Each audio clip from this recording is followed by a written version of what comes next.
Hey, welcome to another episode of the Average African Kid podcast. Let me tell you a story. A few years ago, I worked in the emergency room. And one night, a Saturday night, past midnight into the Sunday morning, we had a patient. He just walked into the emergency room with a white singlet, a white pair of shorts, below the knee, baggies. And he waltzed in all dirtied up and with blood stains all over. And he was just kept saying, he shot me. No, not he shot. He stabbed me. They stabbed me. And he came in on the floor and he was lifted up in a gurney on the bed and the curtains were draped around. And then we started listening to his story about how he was stabbed just a few minutes before he was able to be rushed into the emergency room. Now that was a wild time. Those were wild scenes. And I was like, does this really happen? Is this real life? Are we in a movie? What in the world is going on right now? This was amazing and it was incredible. This was one of the wildest scenes I've ever had to encounter in my medical life. Fast forward or rewind. This was in San Antonio, back to a scene I had in Nigeria many years before that. We were in the hospital and then a tricycle drives into the clinic, and all of a sudden there are shouts of commotion and panic all over, and then people are rushing this man out of the keke into the main hallway of the hospital. The side door is open for them to go into the triage room, and all of a sudden we see blood spurting all over the floor from this man's leg, and we hear an armed robbery attempt in broad daylight, and his leg was shot. Now, the triage nurse on duty was able to get the bleeding sorted out, irrigate the wound, that's used like normal saline to clean out the wound and everything. And when he did the x-ray and everything, the bullet was still in the leg. And then the doctor decided that, the bullet's still there, but it's not causing any problems, so we're going to leave the bullet there. Who knows, till this day, that bullet might remain in the legs of that particular lucky man who survived the attack. I have story for days. I have stories that can span out years upon my short experience so far in the medical field. But I'm just going to tell you a few. I'm just going to give you insights to some of the most amazing cases, some of the most amazing doctors I've gotten to work with in the past few years as an intern, as a scribe rather than a scrub, as a medical scribe. And I hope you get some insight from it. Now, as a medical scribe, my job was to follow the doctors around. I was assigned to do the work that most doctors did not want to do. You see, the American healthcare system is prized on its data keeping skills, and there is a lot of emphasis on over and over again writing things down in the medical records, the EMRs. You have to upload the patient cases online. You have to do this and that. You have to jump through quite a few hoops to just see one patient. And imagine when you have 20 patients on the board, because how it comes up is that once we enter the emergency room, there is this television, like it's called a board, right? It's an electronic board, it's a TV that has lines and lines of patients. So like on an empty day, it might just show like, oh, there's one patient in the waiting room and the rest is blank. But on days when we have surgeries, which was often, we would have the screen filled up and go to a second page, which is also filled up, and maybe sometimes even a third page, which is also filled up. Imagine a doctor having to see all these patients, but here's the catch.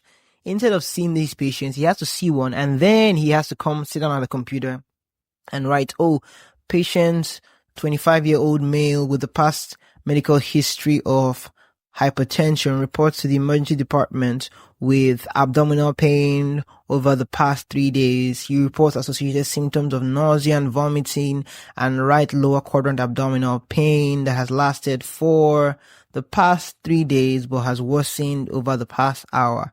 He has a family history of diabetes and anxiety disorder, and no other symptoms were declared.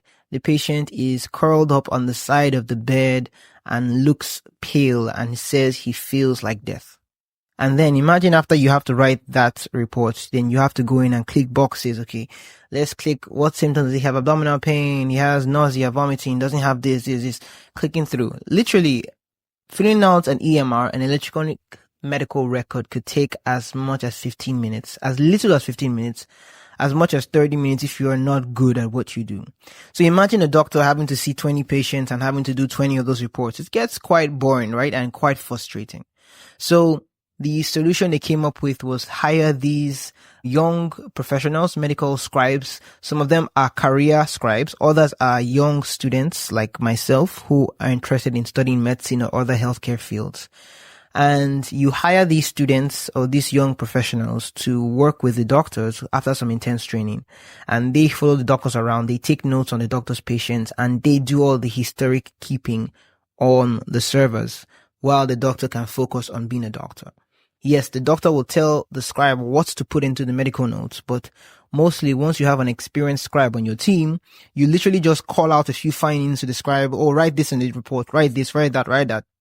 Make sure you add this, make sure you add that drug, make sure you add all these things. And then you can give the notes over to the doctor to like add prescriptions and add their own personal notes and other personal touches at the end of the day. It's like being an assistant to a doctor. And it is a very rewarding experience if you work with the right doctors, if you have the right training, and if you're on the right shift. There are days that I actually learned how to eat badly, very poorly in the emergency room. I would come with these my intricate lunches of sweet potatoes boiled with some stew on the side or an egg, fried egg, or come with like yam or rice, white rice with my stroganoff sauce over it. I would come to the ED with maybe bread, homemade bread, a few slices with some butter on it or whatever I had cooked up for that shift. And I would, after working for 3, 4, 5, 6 hours, I would sit down in the cubicle and try to eat. The second I put one spoon in my mouth, we get an alarm beep, beep, beep, beep, emergency, coming to the ED in 2 minutes, patient coming in, blah, blah, blah, blah, code red, code blue, code this, code that. And I would leave my food and I would go attend to the patient. And before we get back to our room, I'd be 1 hour, 2 hours later. And I'm like, bruh, I still haven't eaten. And I'm like, frustrated, like, why is this so? And then I would see the doctors, I'll see how they eat. And literally, they can down a whole plate of rice in like 3 gulps. I mean, I am not exaggerating. Maybe I am, but not really. Like, it takes 5 minutes at most to finish an entire meal that should take a natural person 15 to 20 minutes.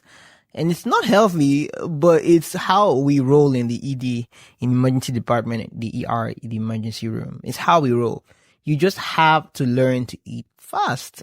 So I literally gulp down my food and in like 3 minutes, I'm back on the chase and I'm going after the patients. I'm going with the doctors. We're running around seeing like 6, 7, 8, 9 patients at once, making sure I keep my notes straight and I don't mix the names of patients with their diagnostics and everything. Running back to the cubicle, I'm now writing on the computer, doing all the medical reports, doing everything as fast as possible while trying to keep tabs on the time. Then running back to the ED again with the doctors to see new patients. Then going to attend to any codes that come in. It's wild. One of those nights, I was on duty on Friday the 13th. And in my mind, I was like, nah, nothing happened on Friday the 13th. But I right now, I've decided I'm not going to do a Friday the 13th shift ever again in my life.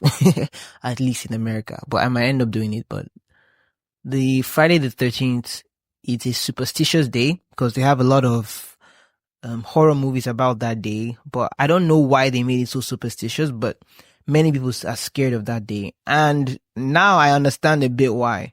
Some of it is psychological because you expect bad things to happen. So you get more calls to the ED on those days. But many times, the cases that I saw were not just psychological cases. They were real cases on the Friday the 13th. And I worked that 7 p.m. shift, all from 7 p.m. that we entered the ED. Maybe the flow started like 8. All the way till 1 a.m. We did not stop seeing patients. It was back to back to back to back. And I was like, oh my gosh. I walked to the doctor. I mean, his acronym was MARDI. on that day, we were just like, oh, what else could happen? What else could go wrong? And I was on that shift. I was a trainee. So I had a more seasoned scribe with me. So she would do some charts while I do others while I'm growing and learning the skills. Wow. It was a day that I want to forget because it was such a strain. Then I started realizing that, oh wow, some patterns hold. Yes, for big holidays, we get it twice the paycheck. Let's say it's a Christmas or the Labor Day or Independence, whatever day it is, that it's a holiday. Most people don't want to work those holidays. But if I was going to work those holidays, I'll get paid twice as much. And I'm like, oh, really? I'll get paid twice as much? Let me work. Then if I do more shifts in a week, I can get overtime pay, which is like maybe like 50% more or 25% more. So there was a lot going on. There were some shifts that I felt like quitting. Some shifts, in everything you do, you have to put the doctor's initials. So let's say you start this chart, you have to put, oh, this is by Dr. Ferda, or they all have initials, or Madi, or Dr. De Cosmo, DC, or Dr. Ndi. Yeah, that's one of my favorite doctors. He is from Cameroon, and he worked with me, or rather I worked with him a few times. And getting to work with him, he showed me many things that I did not see. He was the only African doctor there that I got to work with from Cameroon. And being from Nigeria was like a natural, like, attraction. Like, hey, well done, sir. So I didn't take his cultural similarity for granted, but I respected him because of that, and I gave him an extra bit of myself because of that. Because it's so easy to say, oh, this is my brother, so therefore I am going to misbehave. But I decided that because we are from similar heritages, I will make sure I don't put him in a place where he has to reprimand me. I will give him my very best. I will put in extra of myself so that we can get these shifts done. So the ED was an amazing place. One day we had a diabetic patient who had already had one amputation. She was going through a code blue. In other words, she was dying. They tried chest compressions, shocking, cardiogenic shocks, everything, worked the entire code on her. It was also a different Saturday. And the case was upstairs. I remember going upstairs, following the doctor, getting to the door of the room, not going in, watching them try all their best to try and bring this woman back to life. Oof, that was a tough day for me because that day she died. Like, it was unsuccessful, and it brought about the finality of life. And one of the doctors asked the lead scribe with me, my teacher, my tutor, and that question was, do they prepare you guys for how to deal with death? And the answer was no. And neither did they prepare doctors for dealing with death.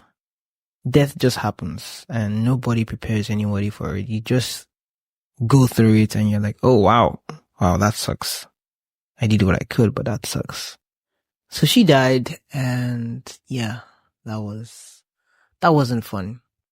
On a brighter note, other shifts, I would work with doctors who are very nice, and they would order lunch from all the best parts of town. They knew all the best restaurants because, they are emergency room doctors.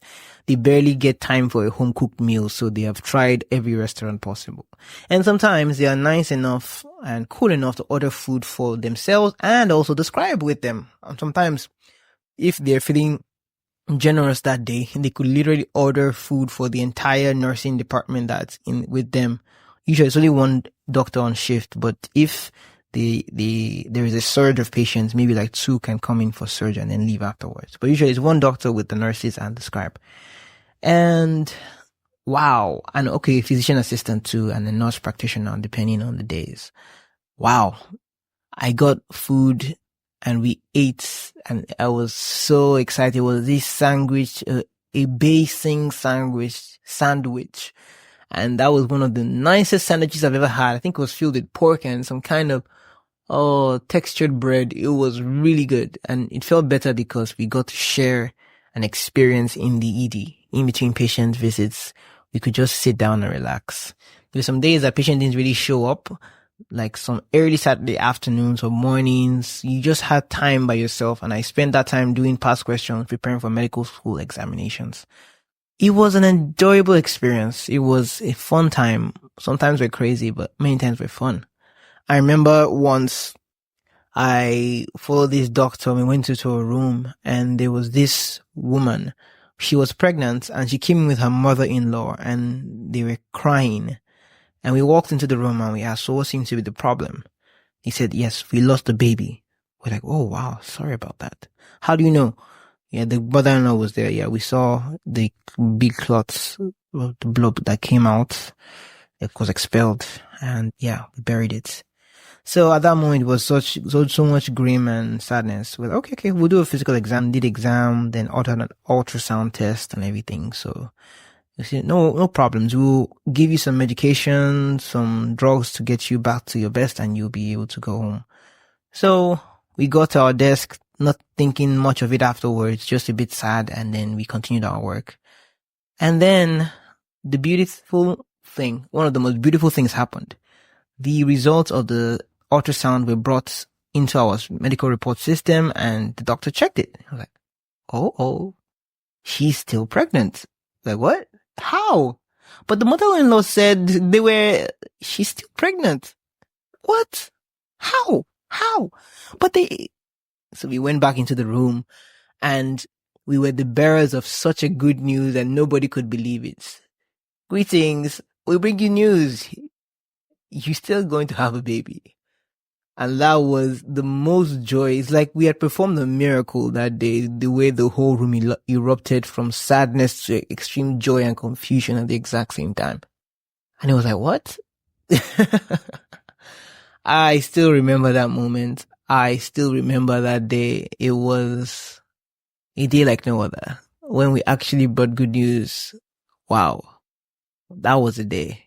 And then we walked out of the room while they were in the midst of celebrations and we moved on. We never know what happened. We didn't know if she gave it to a boy or a girl.